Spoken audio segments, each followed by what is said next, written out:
What is up, guys? Welcome back to the channel. Today's reaction video is why US enemies are scared of a B-21 Raider, the next generation stealth bomber.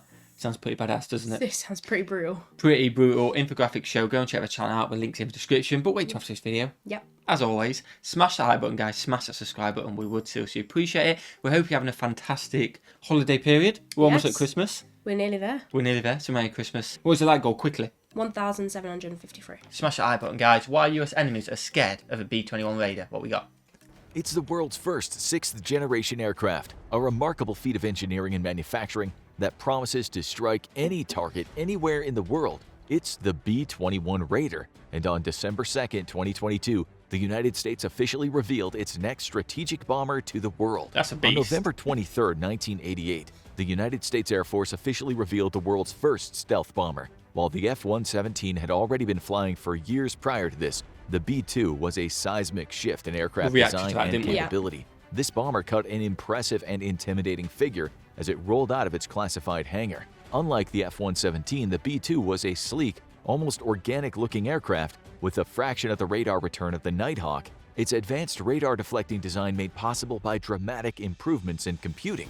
Advances in radar-absorbing materials also made the B-2 significantly stealthier than the F-117, and thanks to a tailless design, its classified radar cross-section is known to be smaller than even the younger, more agile F-22. At its official reveal ceremony, Air Force Secretary Edward C. Aldridge Jr. commented, "We are not just rolling out America's newest strategic bomber, we are ushering in a new age of strategic deterrence." The B-2 was an aircraft built specifically to fight the most terrible of wars, an airplane designed for the apocalypse itself, with a mission to penetrate deep into Soviet territory and destroy Soviet nuclear missiles and command posts before they could be fired at the United States and its allies. In the words of Secretary Aldridge, "It is America's enduring hope and prayer that this magnificent aircraft will never fly in anger." The B-2 would, in fact, fly in anger, though thankfully it never... I mean, also, obviously, we don't want it to be used. No. But so much money is getting pumped into something you're hoping you're not using. It's weird, isn't it? It's a mental concept. Yeah. It's a good concept because maybe it's a deterrent. You don't want to get your money's worth, basically. Yeah, exactly. You just want to waste some money, build it, and not have to use it and just let it roll away. You know what I mean? Obviously, there'll be practice flights and it'll be used for air shows in the future and stuff like that. But that's all you want to get out of it. Yeah, exactly. Which is a mental thing because it costs so much money. Yeah. But I do get it. Let us know your thoughts on the comments. Never undertook the very mission it was designed for. Now, nearly 40 years later, the B-2 is passing the torch. But the B-21 isn't just an upgrade from the venerable B-2 stealth bomber, an aircraft that remains in a league completely of its own. It's a seismic shift in air power. Details on the B-21 are highly classified, but some capabilities of the aircraft are known or can be extrapolated from analysis of Air Force requests over the years as the B-21 took shape. The name Raider comes from the famous Doolittle raid in World War II. Shortly after the attack on Pearl Harbor, the United States was rallying for war, but morale was severely impacted by the stunning surprise attack that crippled the Pacific Fleet. In order to raise fighting spirits, the United States launched a top-secret raid against Japan itself. The raid was fraught with incredible risk, and there were many that opposed it from conception. It required 16 B-25 Mitchell medium bombers to be retrofitted for launch from an aircraft carrier, meaning that a great deal of their self-defense equipment and other pieces of hardware had to be scrapped to make the planes light enough to launch from the limited deck space. The planes would in effect be almost defenseless against Japanese fighters and carry only a small payload, a purely symbolic gesture that would have no effect on Japan's warfighting capability. But the greatest risk was the loss of the USS Hornet, one of the Navy's few aircraft carriers and a critically needed resource to defend against further Japanese attacks in the Pacific. In order to get close enough to launch the 16 bombers, the Hornet would have to get very close to the Japanese islands, putting the entire task force at serious risk. However, despite causing only moderate damage in Tokyo and the surrounding areas, the Doolittle raid caused U.S. fighting spirit to soar, while demoralizing Japanese citizens who realized the U.S. Navy could hold their home islands at threat. The B-21 Raider takes inspiration from the Doolittle raid in one specific area: the ability to hold any target anywhere in the world at threat. And at its unveiling ceremony, U.S. Secretary of Defense Lloyd J. Austin hinted at one of the B-21's most significant capabilities. While the B-2 remains a daunting threat to any nation's air defense network, it has one glaring The Achilles heel. B-21 is The set to aircraft change all requires that. logistical support to penetrate deep I in was so enemy territory. confused. I was like proper locked in, and then obviously a little bit editing mistake. That happens. We have editing mistakes ourselves, don't we? It is mental, but I'd never heard of that raid. No, I hadn't. Obviously I heard of Pearl Harbor. I don't know how much you know about Pearl Harbor. A little bit. Because I did a reaction without you on it. Obviously awful. Japan's biggest mistake. But I never heard of that raid, which didn't really actually do much, it sounded No. like, but morale's changed. Yeah. And then obviously the rest is history with obviously the bombs and stuff like that. But yeah, mental. It's pretty badass, this B-21. Sounds like very expensive though. It does. Very, very expensive. While the B-2 remains a daunting threat to any nation's air defense network, it has one glaring The Achilles heel. B-21 is The set to aircraft change all requires that. logistical support to penetrate deep in enemy territory. Its unfueled range is just over 6,000 nautical miles, likely less than that when it's loaded with heavy ordnance. This is fine for penetrating into Soviet airspace over the North Pole from bases in Alaska, but a significant problem for America's biggest modern strategic challenge, deterring Chinese aggression in the South Pacific. In defense of Taiwan, the United States would have to fly the B-2 from airfields well outside the range of Chinese ballistic missiles. Okay. Airfields in Japan and South Korea are all under threat from Chinese short and medium-range ballistic missiles, while Guam is under threat from China's longest-range ballistic missiles. Realistically, the B-2 would be able to fly from friendly airfields in Australia, or more likely, the continental US itself. This is not unprecedented, as the B-2 undertook many bombing missions against Iraq's military from inside the continental US in the past. Oh, wow. But Okay. herein lies the B-2's vulnerability. The aircraft requires in-air refueling to accomplish these tasks. While the US Air Force is well equipped for the mission, with the largest tanker fleet in the world, the tankers themselves are a dead giveaway It's to mental any when they enemy do that. with long-range detection what he- capability. My mind Comprehend. can't comprehend how you even refueling in the middle of the air. Literally mid-air. So much going on. Tiny hole. It's just so weird. Like, how do you even get it? It is mental. But it makes a good point. It is a massive, massive target. Yeah. So you're getting close to China, Russia, wherever you want, and you just got this massive tanker coming just to fill it up. The stealth kind of goes out the window, doesn't it? It does. So it is a good point. We'll see you guys after this ad.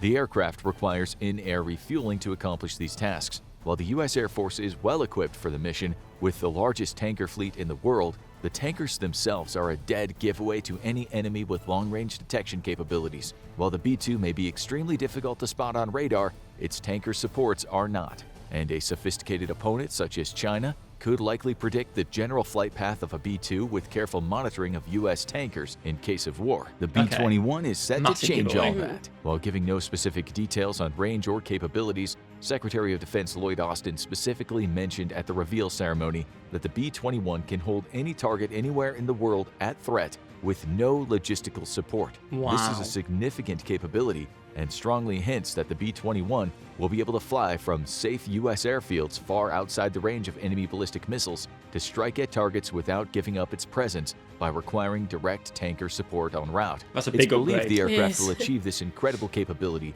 by fielding much better engines than its predecessor, with specific comments by Secretary Austin that the B-21's engines were extremely efficient. This would go in hand with reports over the last 5 years that the B-21 was having setbacks due to engine design, with manufacturer Pratt & Whitney raising specific issues with the design team or air intake. In order to maximize stealth and defeat enemy infrared weapons and sensors, stealth bombers place their air intakes on the dorsal side of the aircraft rather than the ventral like a traditional aircraft. The engine cowlings themselves also need to be very specifically designed to minimize any possibility of radar waves being bounced off and back to the receiver. Indeed, if you look at the intakes of the engines on the B-21, you can see just how much smaller they are in A lot more comparison to the streamlined. B-2.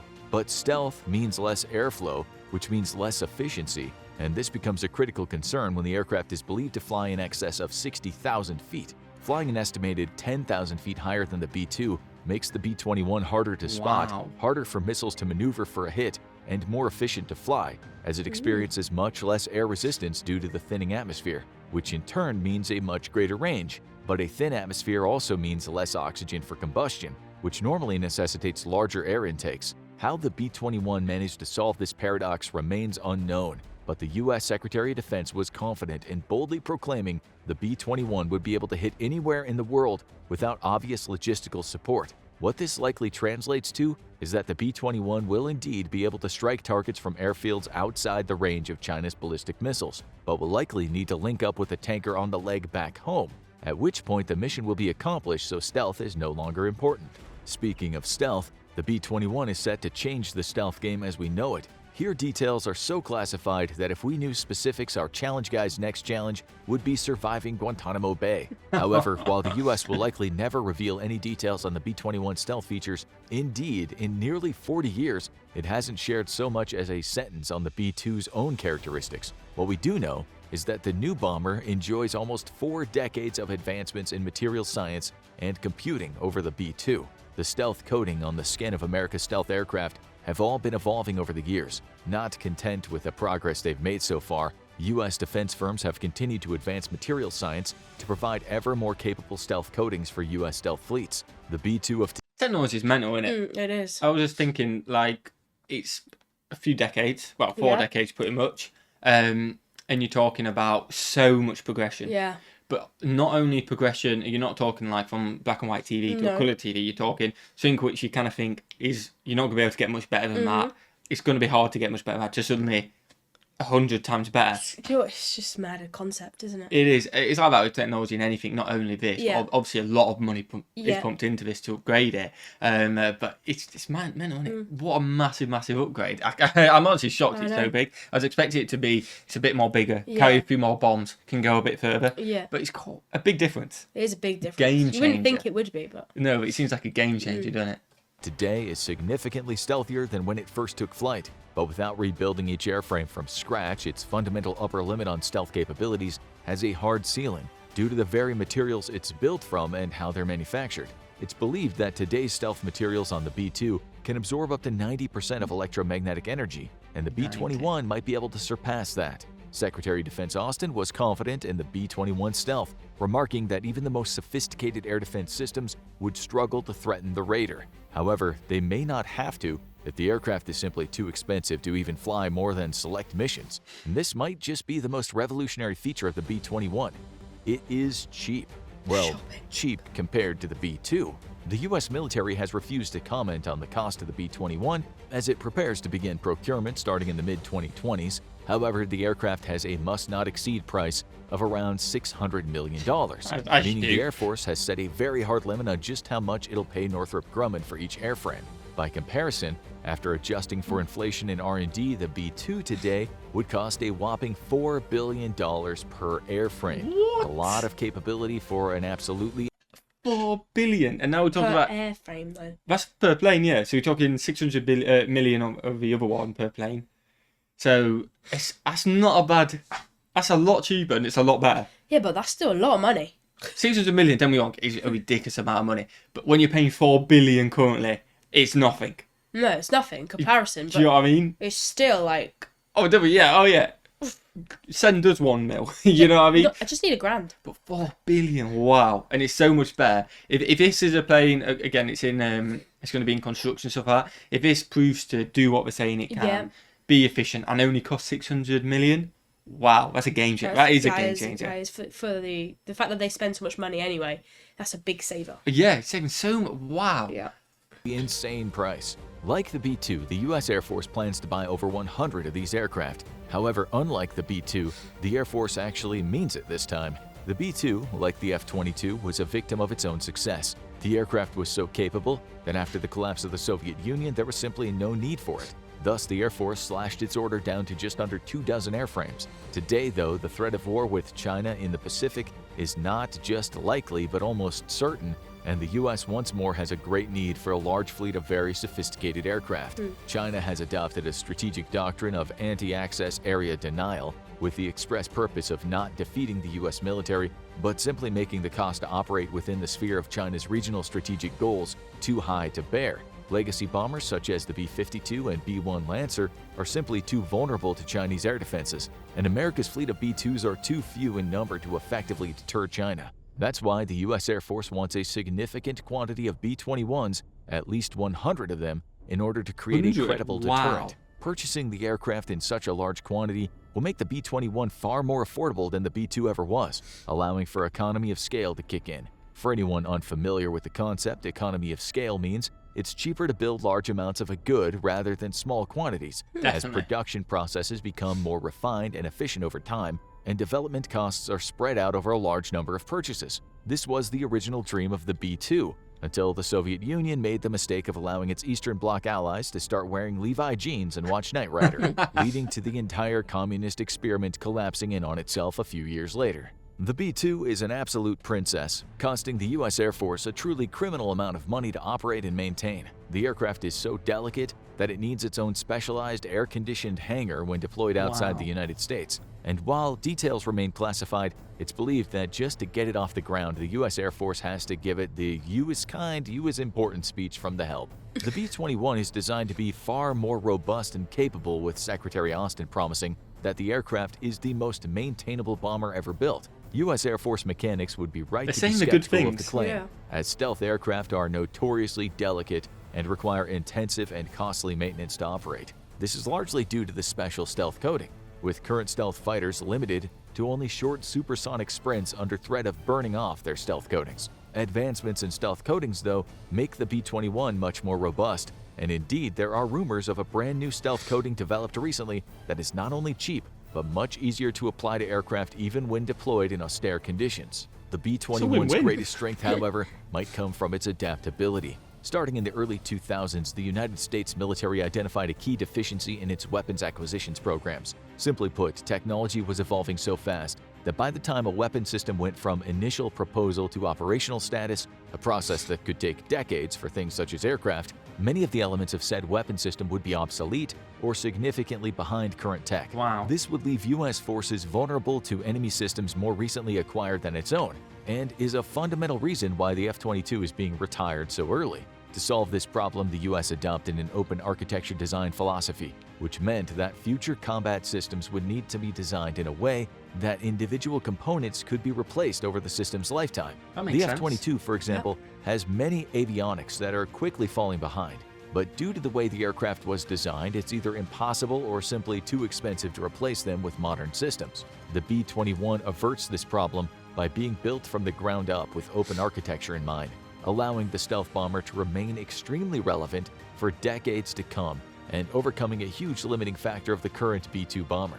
This is not the only modern warfighting doctrine that the B-21 was built to adopt, however. To combat future threats, the U.S. has evolved its Cold War-era air-land battle doctrine to all-domain operations. The old air-land battle doctrine combined air assets with ground forces to conduct deep, penetrating strikes directly at the enemy's rear areas and command posts, throwing the enemy forces into disarray, which could be exploited by aggressive ground forces. Designed to counter Soviet doctrine of fielding overwhelming numbers, air-land battle exploited the heavy top-down command structure of the Soviet Union to sever units from higher command, and proved to be one of the most decisive military doctrines in history when the U.S. military and its partners dismembered Iraq's massive military in Desert Storm at a truly negligible cost to friendly forces. All-domain battle is the natural evolution of air-land battle and proposes that the U.S. forces operate across all domains simultaneously to create conundrums for the enemy and exploit the opportunities they present. By engaging an enemy across land, air, sea, subsea, space, and cyberspace, enemy forces are forced to defend against all domains simultaneously, likely leading to defeats in at least one, which can be quickly and savagely exploited. The B-21 is That does make sense. Yeah. It's multitasking at the end of the day, isn't it? Obviously, if you've got someone more powerful than you, you're going to get run over eventually. But if you have a focus on 2 things land and air, it's a lot easier than men having to deal with 4 things. Yeah. Do you know what I mean? Yeah. You're going to make a mistake somewhere. But this bomber seems amazing. It seems like a no-brainer. Is it all talk? That's what I want to know. Is this, they've come out and said it's going to start production, then there's going to be issues, you know what I mean? Potentially. I hope it's not. Hopefully not, but I see what you mean. Yeah, because this video only came out yesterday. It seems too good to be true. It kind of does. Everything's cheaper, which normally doesn't mean better. Not always. But maybe it seems like it is in this case. Yeah. It's a lot of sometimes cheaper is better. Oh, no, definitely. Sometimes it is the case. It depends what materials you use, isn't it? But normally it's the opposite way around, isn't it? And the fact that you can then take it apart and update it, is that actually going to work in principle? So many questions. And let us know if you know more about it in the comments. It'd be interesting. But it seems to be a winner. Yeah, it does seem to be. To seamlessly integrate into future battle plans by being a multi-role platform, a capability which no previous bomber has ever matched. Not only is the B-21 capable of performing strategic bombing in heavily contested battle spaces, but the aircraft can also be used as an intelligence gathering platform. To create a more robust battle network, the B-21 can also act as a battle management tool, creating resiliency for U.S. forces as U.S. assets are increasingly attrited in combat operations. The bomber will even be able to guide other aircraft or ground force weapons to their targets, essentially acting like a forward observer from behind enemy lines, a daunting proposition for any adversary. The Raider also has the capability of integrating directly with Allied forces, meaning that it won't just be guiding U.S. weapons to targets, but those of its allies and partners as well. Another bonus. This is a truly formidable capability, given that the true strength of the United States military is not its own might, but the fact that no matter where in the world it fights, it's going to bring a lot more friends to that fight than any adversary.